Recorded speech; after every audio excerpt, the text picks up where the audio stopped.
Welcome into the Atlanta Sports Party, your home for the best Atlanta sports talk. It's local insight you can't get anywhere but right here at Locked On.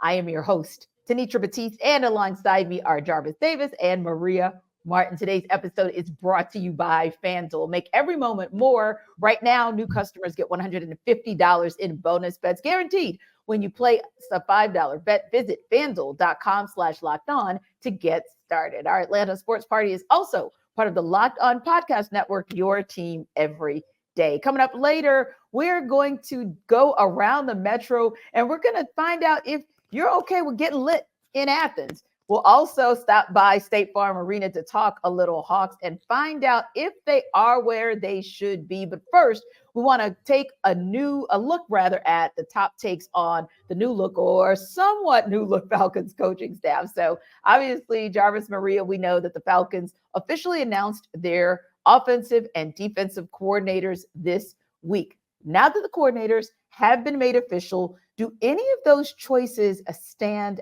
out to you? I think the first one that kind of stood out to me is the whole Jimmy Lake piece because I think so too. You know what I'm saying? Because when you think about like what he was able to do, on the college level, he was a head coach with the Huskies for a little bit, and I think that the thing about that really once you kind of look into it and see what his specialty is, what he kind of leans into, and if you just go back and look at what the Huskies have been known for, they've been known for guys in that secondary. They've been able to recruit really well. Those guys been able to go into the NFL and have a lot of success. So when you think about that aspect of it and that being like his specialty, it kind of makes sense, right? Like as far as, and then also being the assistant head coach with an NFL team, obviously got to be some respectability there when it comes to Sean, because Sean McVay, we understand what his coaching staff is and what's been breeded out of these few years, like and as far as his coaching tree, so to speak.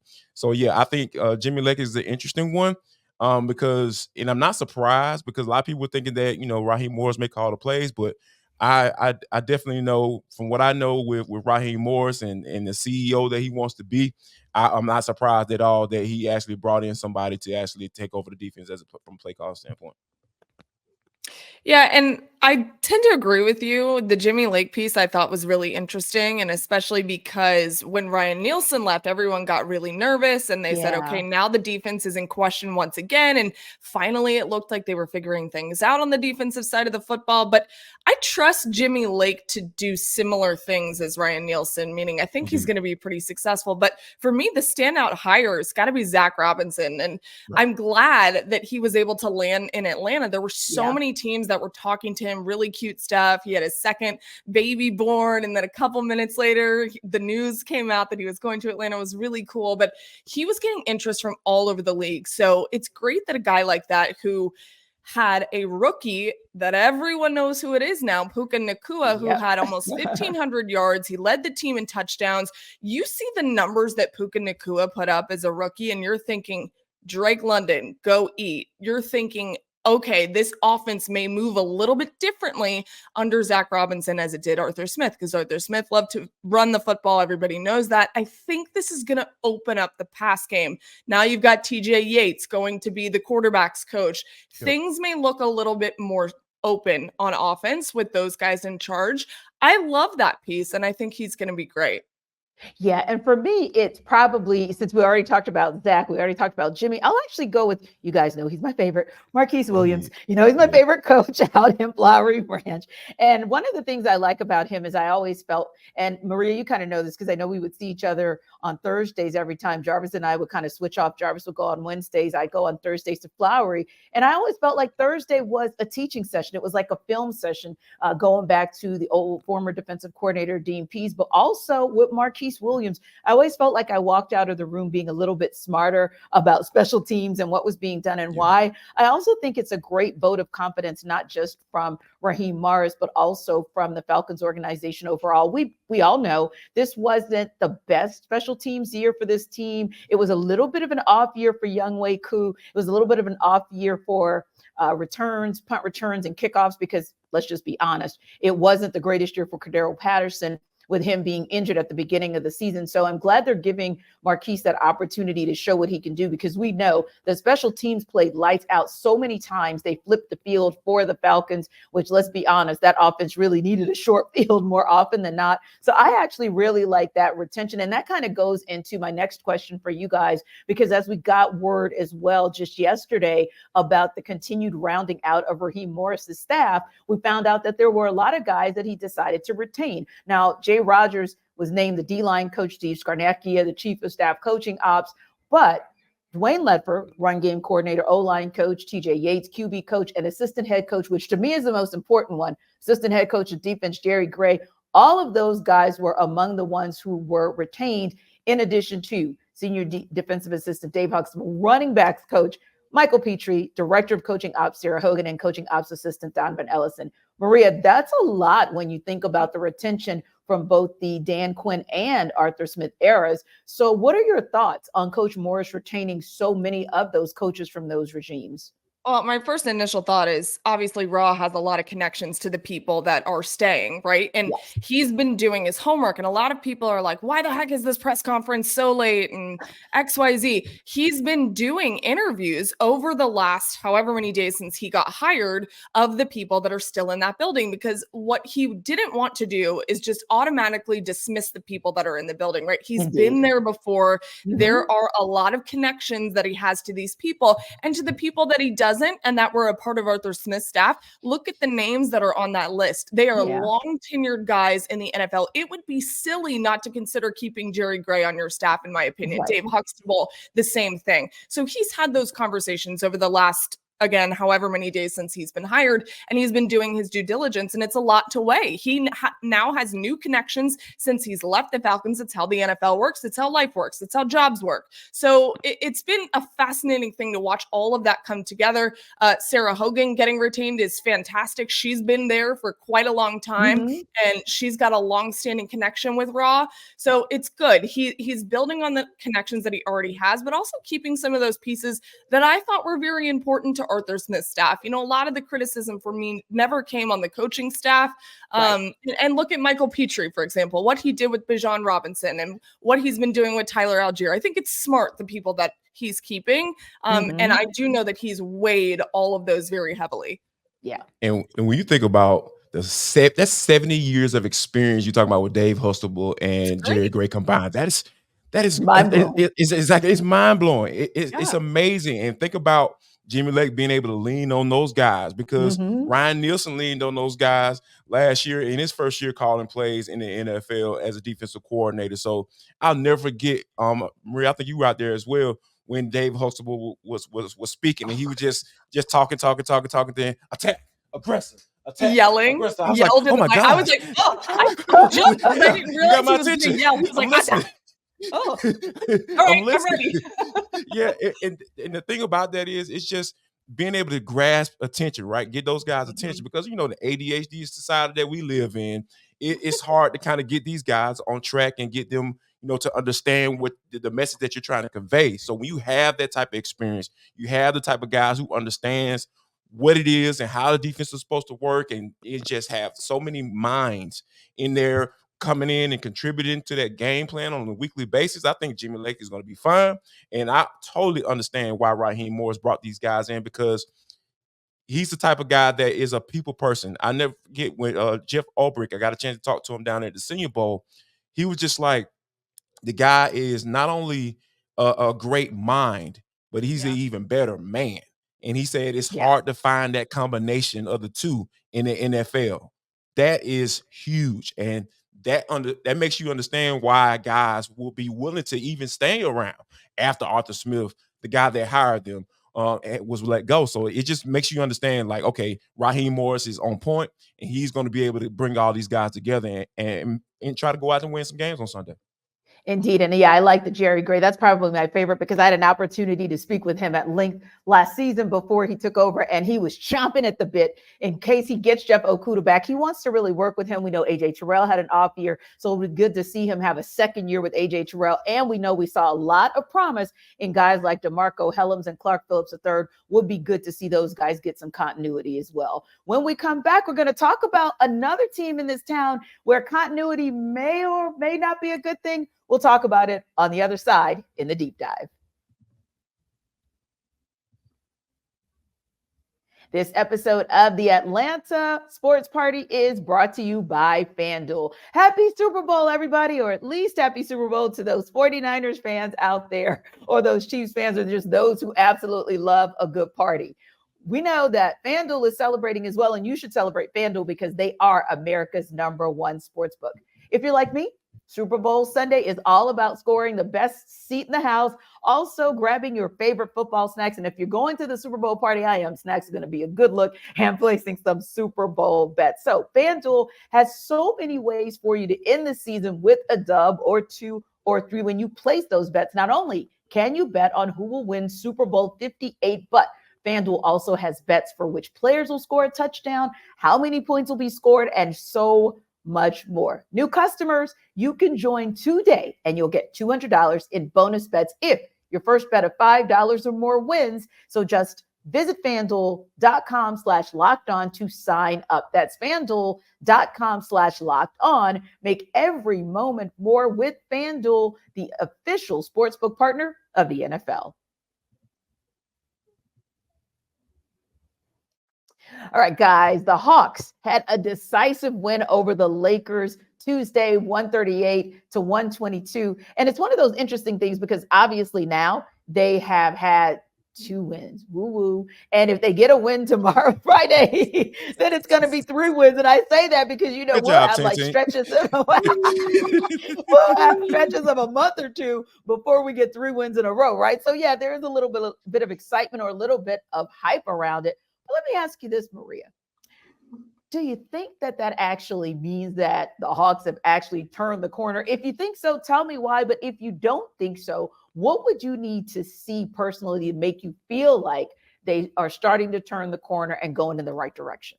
I mean, I feel like it's the same thing I've echoed for the whole first half of the NBA season. Like, consistency is what I want from the Hawks. And that's very hard to do in the NBA, obviously. But when you see that decisive win over the Lakers, and I was there for a little bit of the game and definitely for pregame, but I watched it back at the station. The Lakers are not a good team, and they're not a good team right now. So I don't look at that and think, okay, the Hawks have turned a corner.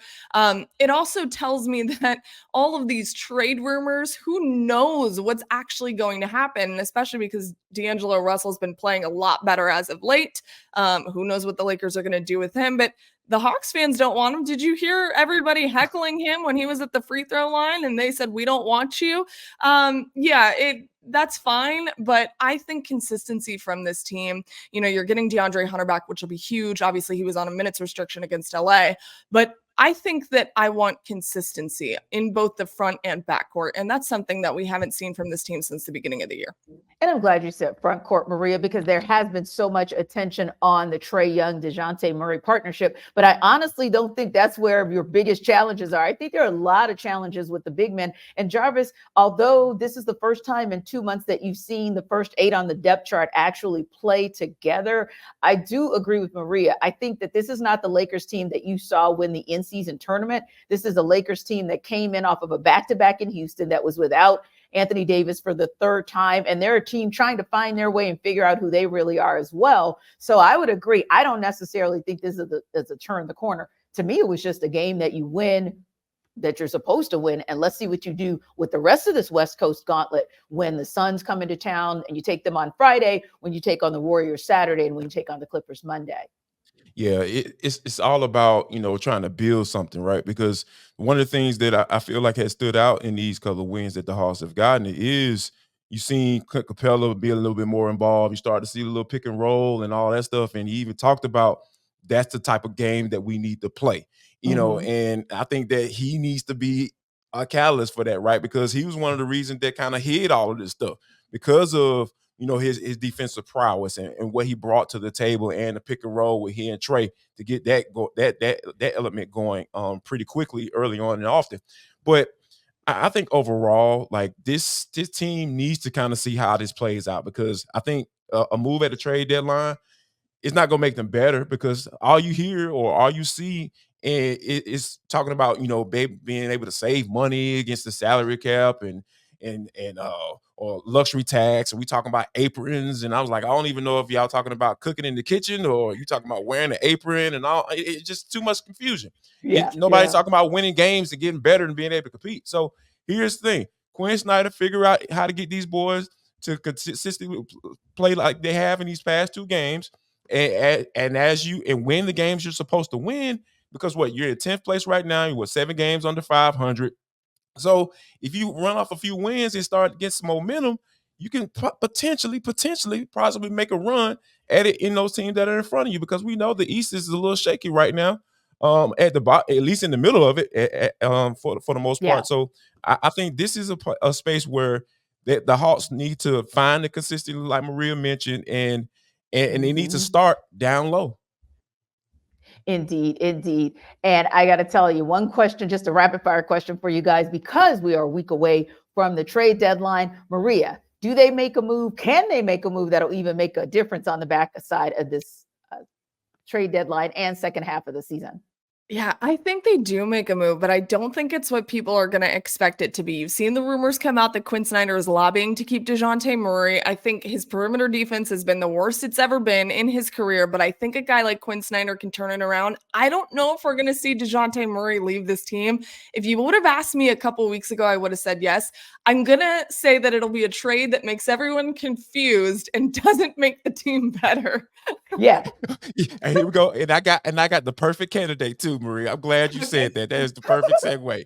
AJ Griffin probably is going to get traded at the deadline. I would not be surprised at all, because no one can explain why this dude isn't playing. Yeah. Like, where are my Chris Kirschners of the world? People feel the way how they feel about Chris Kirschner, but he'd ask that question. Man he can find the story. He can find out what the issue is. I think we need a Chris in our lives, but yeah, I think it'll probably be someone like AJ Griffin, because like at the end of the day, I feel like for what we saw in his rookie season, he should be playing. I don't think he's, especially on this team, when Trae Young goes out, or is not playing, the man should be playing. And you have no offense. Reason. You have no perimeter shooting. None. And we saw it the other night when Bogdan Bogdanovic was in the starting lineup. You got exactly 10 points from the bench, all from Onyeka Okongwu. So I'm thinking to myself, if we could save DJ, which I'm in favor of, by the way, but if we can save him, I think we need to try to save AJ too. But yeah, I kind of like this whole thing, because Maria, 3 days ago, if you'd asked me if Dejounte Murray was out of here, from the word that was on the street and maybe on the street inside that arena, it was yes. But all of a sudden, in the last 24 to 48 hours, it's been a change. So whatever that is, these 3 will keep you guys updated on the moving soap opera that is the Atlanta Hawks. Coming up next, we'll go around the Metro for you hockey heads.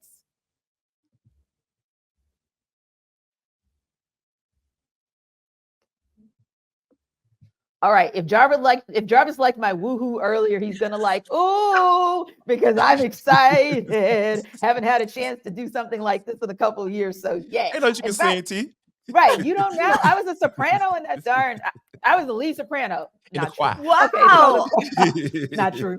I was not me falling for it. Okay. I was the third row, third chair soprano, where they just said, "Girl, harmonize." Okay. By the time it gets to Jesus, it'll sound okay.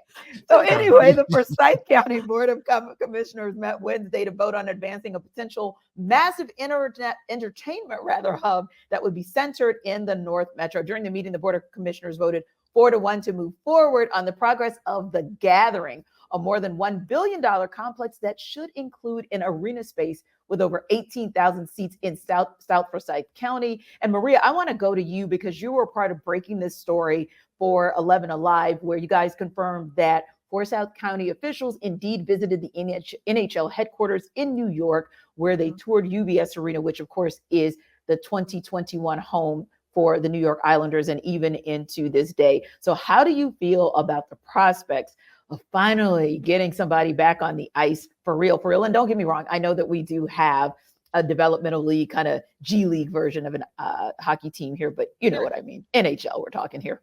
Yeah, look, if anybody's talked to me for more than, 2 minutes, they understand that this is incredible, in my opinion. I am a huge hockey fan. I would love to see it in the city. I've never lived somewhere that didn't have hockey, and I want it back. And I wasn't here when it was here previously. We could go into a whole long tangent, but this was such a big development. Now, I don't want people to get too excited. I've been reporting on this since last April, okay, before the gathering was even announced in July. So we are getting the information. We're going to give you guys as much as we can, and I'll share what I know.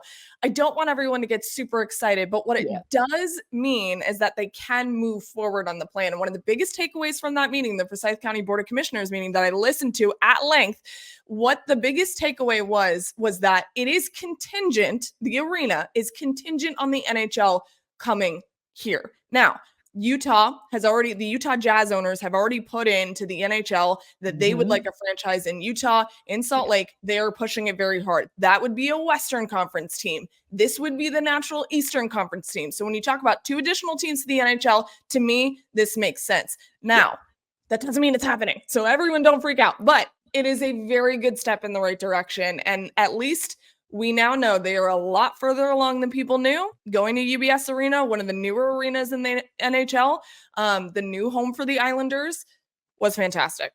I'm all on board. Bring it back. Bring the right owners here. Let's get it going. Indeed. And Jarvis, there was a lot of commentary and feedback, even from the three of us, because we've lived in the city, you're from the city. And when there was a parting of the ways with the Atlanta Braves from the city of Atlanta, and they became, as some people we know call them, the Cobb County Braves, folks were not pleased. And people actually wondered whether or not it was going to work, even on a serious note, from a logistics standpoint with traffic. So knowing that this could potentially, like Maria said, we are so far from confirmation, but knowing that this potentially could land an NHL team in South Forsyth County, what are your thoughts on that being the location of potentially our newest NHL team? The first thing that comes to mind is like, that is far from where I live. True. Because it is far. going into the city is a nice ride, and we have to make plans to have children, I was like, oh my God, can I pick up the kids and go round everybody up and then pack up a bag, maybe potentially, because I might want to spend the night up there because I don't want to make that drive back, in the middle of the night, so, but all seriousness though, this is really cool. And I think it would just be a matter of, hey, I want to go to the hockey game tonight. It'll probably have to have that conversation a week in advance. So, but definitely, I could definitely see myself making the trip. But it is far. When I saw, I was like, man, good, it's so hard. But when you talk about having a all-encompassing space, the gathering, I'm sure you're gonna have restaurants and everything like that. You kind of make a whole day out of it. So you get up there early, eat, and then go into the arena and have a good time. So I'm looking forward to it. I will say the projection plans for the gathering, multi-use property, as you mentioned, Tenitra, and it'll have 1, if not 2 hotels. They pitched, a single arena parking deck, overflow parking. There will be restaurants. There will be places to live. There will be condos that will be helping pay for the franchise. So there's so many different things. It reminds me a lot of what the Battery became.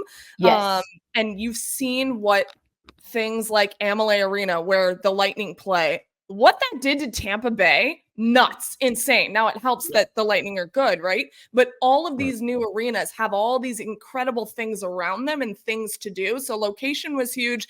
I'm not fired up about the location either, Jarvis. I saw it and I was like, dang, I'm going to have to really plan. And this is going to be a long drive at work. And, However, to me, it's closer than our closest NHL team, which would be Nashville, probably in proximity, or I guess Raleigh. I don't know how far that is. Probably Nashville. Nashville. Right. And that's fine. If it's 45 minutes an hour, that's closer to me than the 2 that we have. So whatever. Exactly. And I think, like you said, so it's on my bucket list to get up there to Gwinnett, because I still have yet to get to the Gladiators, because in my mind, oh my God, Duluth is so darn far. But I will tell you, Amalie Arena, it changed the game for Tampa. I had the opportunity to cover the Lightning and actually cover them during a run. So I thought that was pretty cool as well. And if we could get that back, but just know, before we wrap up, guys, I do have to give you guys a word of warning.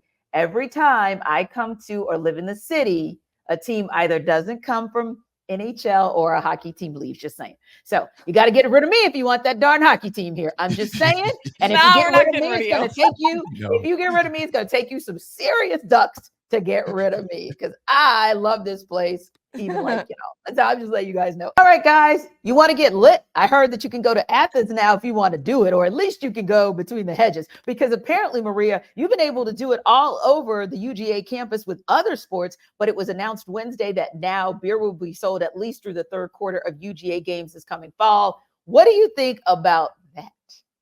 Woo woo.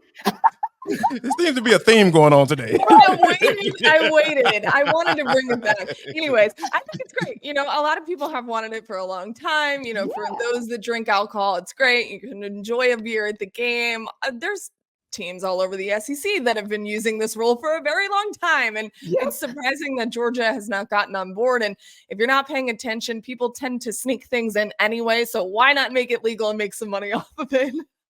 Yeah, exactly. I was just going to say, Jarvis, and they don't like to be behind the 8 ball with something going on the flats. If you could get beer on the flats, you need to be able to get beer between the hedges. Absolutely. And we know in the SEC they made this okay in 2019. That's why I said like that for a reason. But yeah, this is where we are, right? Because there's officially, the numbers say in 2021 and between 2021 and 2022, attendance has gone up in college football. That's not a coincidence, folks. So yeah, this is the move that should have been made. Like you said, Maria, to legally bring it in. We know how that goes down. We shouldn't be sneaking stuff in, as of today, especially if you're old enough to do it. So I think right now it makes all the sense in the world, because hey, if you can start getting those numbers to go back up, because hey, it's really comfortable watching the game at home and tailgating outside and not going to the game, going inside. So yeah, any incentive for them to go inside and be able to celebrate, why not? And from my home state and from our flagship school, LSU, welcome to the party, Georgia. We appreciate you stopping by the Atlanta Sports Party. We wanted to let you know that the Locked On Sports Atlanta YouTube channel is now streaming live 24/7. It's all things Atlanta 24/7. And remember to like and subscribe to our YouTube channel. Will also be free and available wherever you download your podcast. We are right now. So check us out. We'll see you on the Hawks postcast on Friday.